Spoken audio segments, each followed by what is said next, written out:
নবীজিকে দেখেই কতজন মুসলমান হয়ে গিয়েছে, নবীজির চেহারা মোবারক দেখেই কতজন মুসলমান হয়ে গিয়েছে, নবীজির কণ্ঠ শুনেই কতজন মুসলমান হয়ে গিয়েছে, নবীজির শরীরের গ্রাম শুনে, শরীর মোবারকের গ্রাম শুনেই কতজন মুসলমান হয়ে গিয়েছে। বাবা আমার আব্বাজিরা, আমার ভাইয়েরা, তাহলে দুইটা জিনিস, একটা হলো নবীজির নসিহত, আরেকটা হলো নবীজির আদর্শ চরিত্র। এর মাধ্যমে সারা পৃথিবীতে মুসলমান এমন জাতি, আমাদের কোনো বোমা নেই, আমাদের কোনো অস্ত্র নেই, আমাদের কোনো জঙ্গি বিমান নেই, কিন্তু আমাদের ঈমান আছে, আমাদের আমল আছে। দূরে বসে আছেন কেন?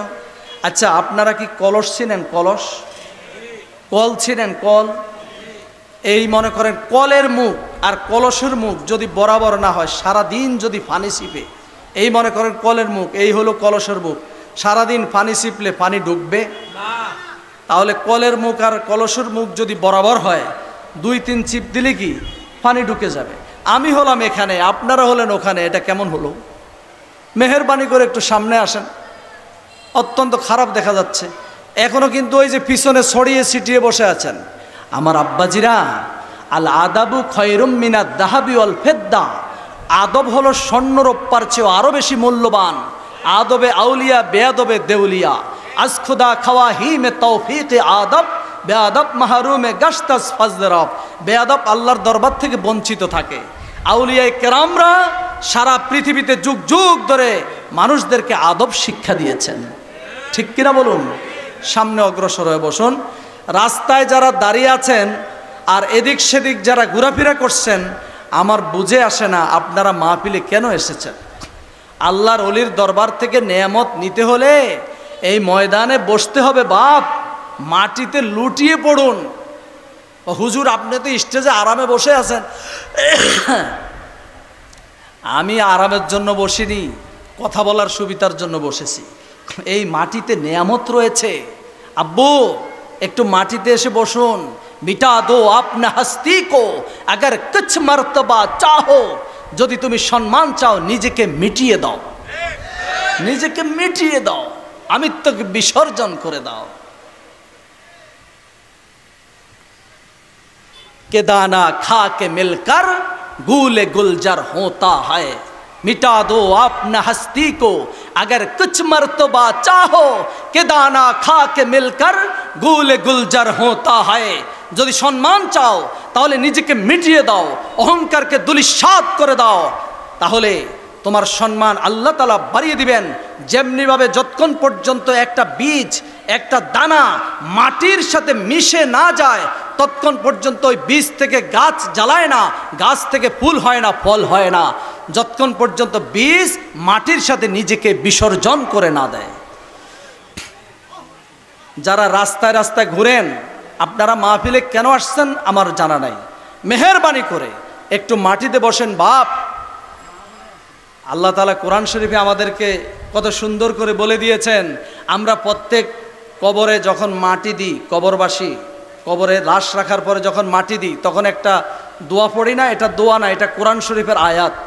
মিনহা, বিসমিল্লাহির রহমানির রহিম, মিনহা খলাকনাকুম ওয়া ফিহা নুঈদুকুম ওয়া মিনহা নুখরিজুকুম তারাতান উখরা। এসেছো মাটি থেকে, যাবা আবার মাটিতে, উঠবা আবার মাটি থেকে। মাটিকে ঘৃণা করে লাভ কি? মাটিতে লুটিয়ে পড়ো, আল্লাহ তোমার ইজ্জতকে বাড়িয়ে দিবে। খাঁটি যদি হতে চাও মাটি হও আগে, মাটি যদি হতে পারো খাঁটি হবে তবে। আগে মাটি হও, অহংকারকে বিসর্জন দাও, একটু বসো দিনী মজলিসে। আমার আব্বাজিরা, আমার ভাইয়েরা, নসিহত শুনতে হবে। আদ-দীন ওয়ান নসিহা, ইসলামটাই হলো নসিহত। দুইটা কারণে তামাম পৃথিবীতে ইসলাম প্রতিষ্ঠা হয়েছে। কয়টা কারণে? দুইটা কারণে। সারা পৃথিবীতে 197টা রাষ্ট্র বা 200টা রাষ্ট্রের ভিতরে, সারা পৃথিবীর মাশরিক থেকে মাগরিব, শিমাল থেকে জুনুব পর্যন্ত 200 কোটির উপরে মুসলিম কিভাবে হয়েছে? দুইটা জিনিসের মাধ্যমে। একটা হলো রাসূল পাক সাল্লাল্লাহু আলাইহি সাল্লামের নসিহত, আরেকটা হলো রাসূল পাক সাল্লাল্লাহু আলাইহি সাল্লামের আদর্শ। আদ-দীন ওয়ান নসিহা, এই জন্য আল্লাহ তাআলা পবিত্র কোরআন শরীফের মধ্যে সুন্দর করে বলে দিয়েছেন, বিসমিল্লাহির রহমানির রহিম, ফাবিমা রাহমাতিম মিনাল্লাহি লিনতা লাহুম ওয়ালাউ কুনতা ফাজ্জান গালিজাল কলবি লানফাদ্দু মিন হাওলিক। হে রাসূল, এই যে আপনার ছায়াতলে, আপনার পতাকা তলে লক্ষ লক্ষ মানুষ আসতেছে, ইসলাম গ্রহণ করতেছে, আপনাকে তারা নবী রাসূল মানতেছে, আপনাকে মহব্বত করতেছে। সারা পৃথিবীতে মাশরিক থেকে মাগরিব, শিমাল থেকে জুনুব পর্যন্ত 200 কোটির উপরে মুসলমান কিভাবে হয়েছে? হে রাসূল, আপনার সুন্দর ব্যবহার, সুন্দর আচরণ, উত্তম চরিত্র, জোরে বলেন সুবহানাল্লাহ।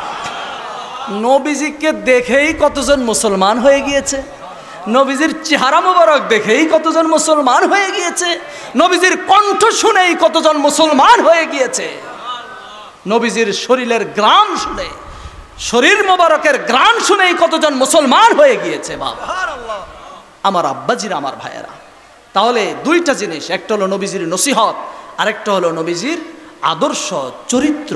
এর মাধ্যমে সারা পৃথিবীতে মুসলমান এমন জাতি, আমাদের কোনো বোমা নেই, আমাদের কোনো অস্ত্র নেই, আমাদের কোনো জঙ্গি বিমান নেই, কিন্তু আমাদের ঈমান আছে, আমাদের আমল আছে।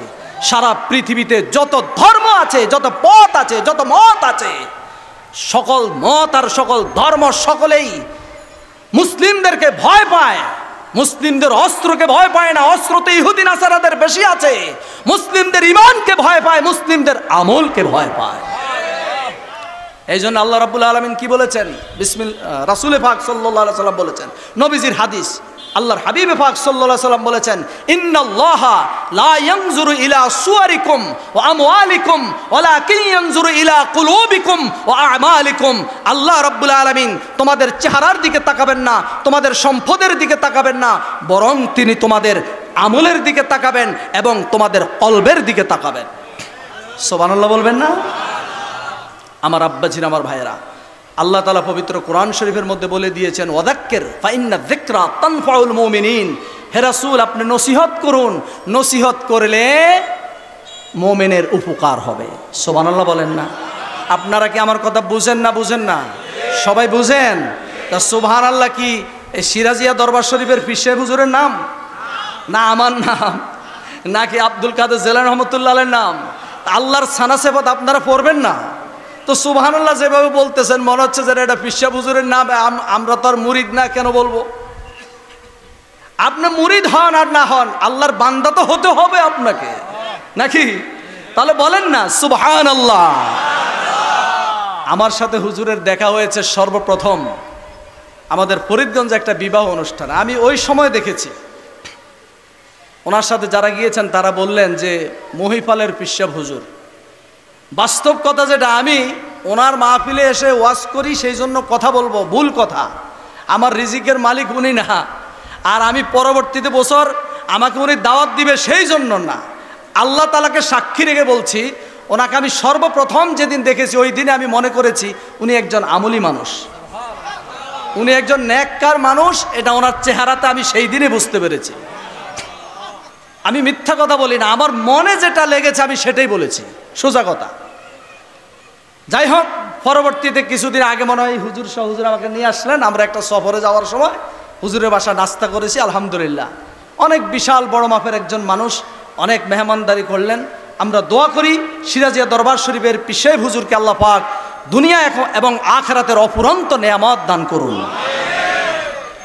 আমরা যেন এই ওলি আল্লাহর দরবার থেকে আমরা নেয়ামত পেতে পারি। তাহলে সুবহানাল্লাহ, আলহামদুলিল্লাহ, এগুলো আল্লাহ তাআলার সানা সিফাত না?